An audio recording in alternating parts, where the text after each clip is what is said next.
gudoomiyaha gobolka Banaadir ahna duqa magaalada Muqdisho General Xasan Maxamed Xuseen Mungab ayaa ugu baaqay madaxda ugu sareysay ee dalka inay sharciga hor keenaan wasiirka amniga gudaha xukuumadda Soomaaliya Seenab Maxamed ayaa faafahinta warkan dhameystiraysa xilli mudooyinkii dambe ay xirnaayeen qaar kamid ah wadooyinka caasimadda Muqdisho ku yaala kuwaasi oo ay xirteen hay'ado iyo hoteelo shaaciyay in siyaabo amni ay u xirteen mas'uuliyiin uu horkacay gudoomiyaha gobolka Banaadir ahna duqa magaalada Muqdisho Xasan Maxamed Xuseen Mungab ayaa tagay halka wadada laga jajabiyay isagoona joojiyay jajabintii ka socotay laamiga amarna ku bixiyay in wadadaasi aanan la xiri karin hay'adda halkan degan WFB waaye waad u jeedaan waa u xiran tahay marshabiyoodiga difaaca u yaalo bashi daa ka taag malan waan soo dhaweeynaa waan ixtiraameynaa waa ogolna difaacuuna waa u yaalaa laakiin laamigi dhan ee ummadda maraysay in bartamihiisa halkaa lala dhaco ee gibigiisba la xiro ee godka laga sameeyo ee halkaa kalena ee gibiga wadada la xiro in la yiraahdo wasaarad amni ayaa ilaahay ku rooyahay warqad soo saartay warqadaana la keenay nimanka يعني جبنايين ورقدان aan ka qaadnay warqadan xiri waxay ku socotaa taliyaal ciidan waxaana ujeedadu tahay xirid in wadadan la xiraba gibigeed dhowr habeen ka hor ee markaan ku dhawaaqayay in wadooyinka magaalada Muqdisho ay xiran la furaayo wasiir amni ee heer federaal ee shaqadiisu ay ahayd inuu ciidamadan iyo ammaankooda iyo tababarkooda iyo يعني مشاور هلدوده او يعني بوليسيغاس امنيga oo ka shaqeeyo inuu maanta wadooyinka magaalada Muqdisho baan xiraa intuu yiraahdo garweyn lala dhaco anna aan leena shacabka canshuurta bixiya aan jidka wadnaha dhisay lamadaas halqan isla ma gasho nidaam dawladnimo ku wada socmay in badana waxa dhan hay'ad walba shaqadeeda iyo mahaamteeda ha ku ekaado cid يعني xiri karto wada magaalada Muqdisho oo awood sharci u leh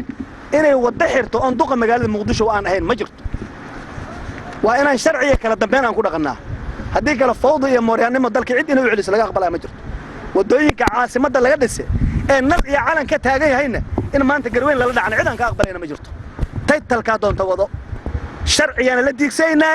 injineeradii jajibahaya aniga amray in la xiro xabsiga loo talaabay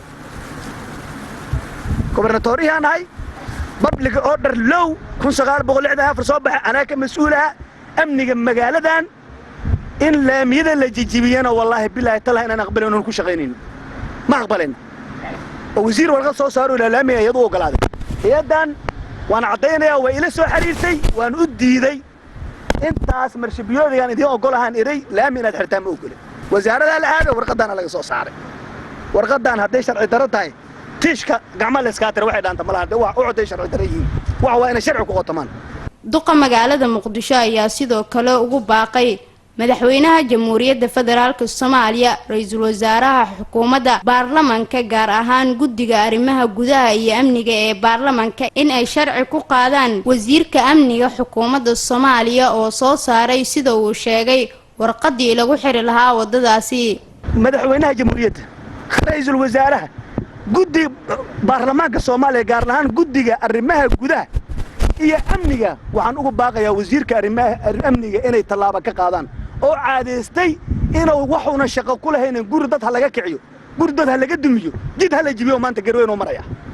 in laga qabto ayaan ugu baaqayaa hadii laga qabo waayo magaaladan yani qas iyo horumar ay dib ugu laabanaysaa wax wada hadii laga qabo waayo xeer ilaaliyaha guud ee qaranka Axmed Cali Daahir oo goobta yimid ayaa sheegay in ay qalad tahay in wada la xiro isagoona muujiyay in wixii wada xirid ah uu leeyahay duqa magaalada Muqdisho isagoona xusay in sharciga lala tiigsan doono dadka sameeyay falkani wadada lagu xireeyay waxa uuna hoosta ka xariiqay in dhammaan la furi doono wadooyinka magaalada Muqdisho oo xiran wadooyinkii magaalada oo dhan ayaa la wada xiray wadooyinkii ay noogu deeqday dawladda Soomaaliya ee dawladda walaalaheena Turkiga midii ay shacabku dhisanayeen mid walbaaba in arin amni loo xiro ayadoo hay'adihii ayna khusayso ayna ka warhaynin arintaas waa arin violation ku ah oo xadgudub ku ah runtii sharciga iyo nidaamka dawladnimada ah waxaan leenahay hay'adaha dawladda iyo hay'adaha caalamiga ah iyo safaaradaha iyo dhammaan cid kasta oo